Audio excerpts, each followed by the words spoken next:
Welcome to the office. We want to continue taking a look at the section on generating sets. We're going to take a look at a definition for what it looks like to have an intersection of sets or an intersection of groups.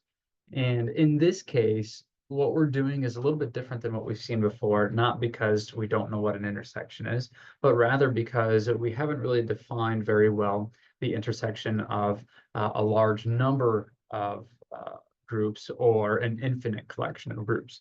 And so we just want to address the definition of that and then clarify that the intersection of such scenarios is still a group. So yeah, let's take a look at our notes real quick.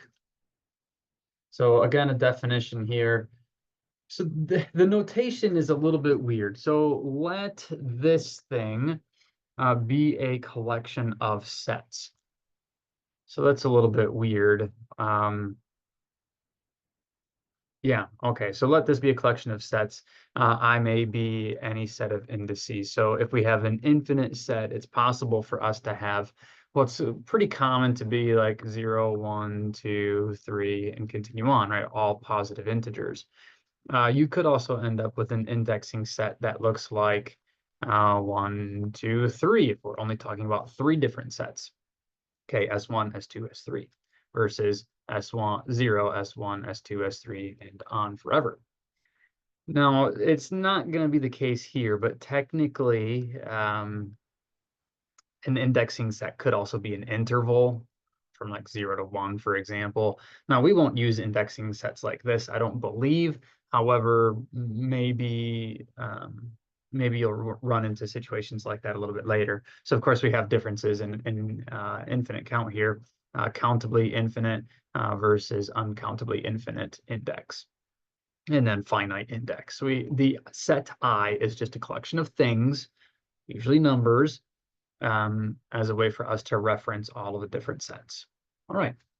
So the intersection of all of these sets, so here this is where we're using, instead of just A intersect B, the intersection of two sets, right, the things in common between A and B. Rather what we're doing is we're saying the intersection of possibly many sets, a few, 3, 4, 5, 10, 20, 100, an infinite number.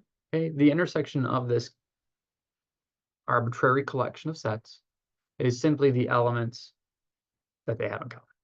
It's no different. It's just for more than 2 sets. All right. So if it's finite, of course, we can represent it in this way. But I don't think there's anything too crazy there. Yeah. You'll notice here a slight difference in notation between that and this. And that is actually just more to do with what space you have available. When you're writing something in your homework or on an exam, right, this is the sort of notation I would expect. This is something that would be typed in a book, that sort of a scenario. All right, so that's what it looks like to talk about the intersection of sets.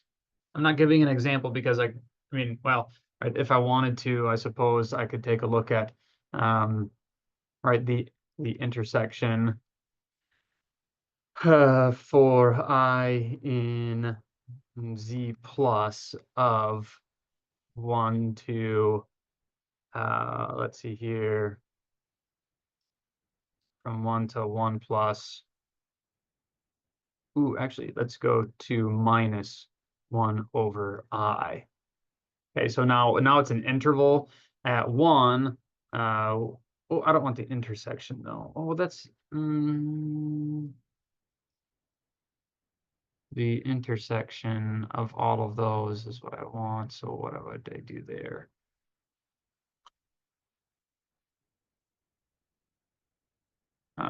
Essentially what I want is I want to be able to actually, yeah, what I was thinking of I would want.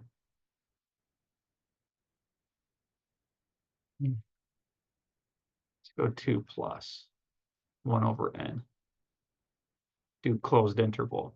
So this is the intersection of, right, so this is not good notation because it's infinite, but I'm looking at from 1 to 3 intersected with from 1 to 2 plus 1/2 is 5/2.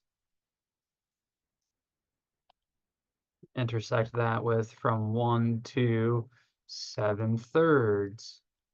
Intersect that with from 1 to, let's see, 4 9/4 intersected with, right? And that goes on forever. Right, this isn't necessarily the set theory that we want to have a discussion on. I'm just trying to provide an example. This indeed is actually equal to just 1 to 2, and it doesn't include anything more. But that's not up for that's not discussion. I'm not trying to have us do set theory stuff. That's for later courses, but this is an example. Okay. And this is why your homework isn't based on this. It's a great idea that we'll use later on. Okay. All right. So then the theorem that we do want from this section, though, is the intersection of any collection of subgroups is again a subgroup. And really, the proof of that is just based on exercise 54 from section 5. So that's a suggested problem. Hopefully, you've either already taken a look at it or you now know to go back. But that talks about the intersection of two subgroups is again a group.